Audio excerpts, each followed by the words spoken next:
Salam, hər vaxtınız xeyir. Bu videoda sizə blok imtahanından qeydiyyatdan keçməyi izah edəcəm. Deməli, ilk öncə DİM-in səhifəsinə daxil oluruq. Bura daxil olandan sonra bakalavriat, yəni bu ola bilər aşağıya da düşsün, qeydiyyat olan hissəsi. Buna daxil oluruq. Bu qeydiyyat ikinci cəhddə olan qeydiyyatdır. Burada nəyə diqqət edin? Birinci cəhd imtahanına qeydiyyatın ləğvi yox. Şəxsi kabinetin istifadəçi adı və parolunu daxil etməliyik. Bura vurub bunu daxil edək. İstifadəçi adımız bu finkod gedir.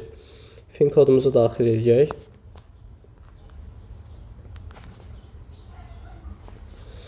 Sonra şəxsi kabinetimizin parolunu daxil edək.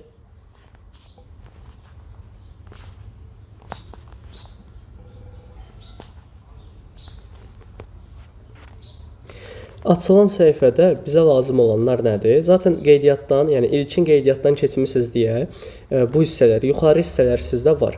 Bir dənə aşağıya gəlib ixtisas qrupunuzu seçirsiniz. Buradan nə seçəcəyik? Məsələn, birinci qrup RK, ERI nədir? RK deyəndə riyaziyyat, kimya. Birinci qrupdan kimyaya gedənlər RK-nı, informatikaya gedənlər ERI-ni seçməlidir. Əvvəlki kimi RK və ERI hər ikisi yoxdur. Keçən ildə yox idi. Bundan qabaqki illərdə olub. Üçüncü qrup DT, dil, tarix, yəni ana dili tarix. TC isə tarix, coğrafiyadır. Bunlardan hansını və ya tarix, coğrafiya hər ikisində imtahan vermək olur. Üçüncü qrup DT və TC alt qrupların seçməklə və ya dördüncü qrup. Biz dördüncü qrupu seçəcəyik buradan. Yəni fərq eləmir. Əgər siz məktəbdə oxuyursunuzsa, məzun deyilsinizsə, bunu seçəndən sonra ərizənizi təsdiq edirsiniz. Təsdiqə basdıqdan sonra görəsiniz ki, ödəniləcək məbləğ sıfırdır. Yəni sizin qeydiyyatınız ödənişsizdir. Əgər siz məzun olsaydınız, onda 50 manat rüsum ödəyəcəydiniz.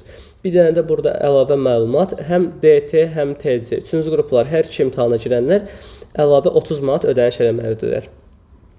Razıyam ərizəni təsdiq edilib vurduq və qeydiyyat başa çatdı.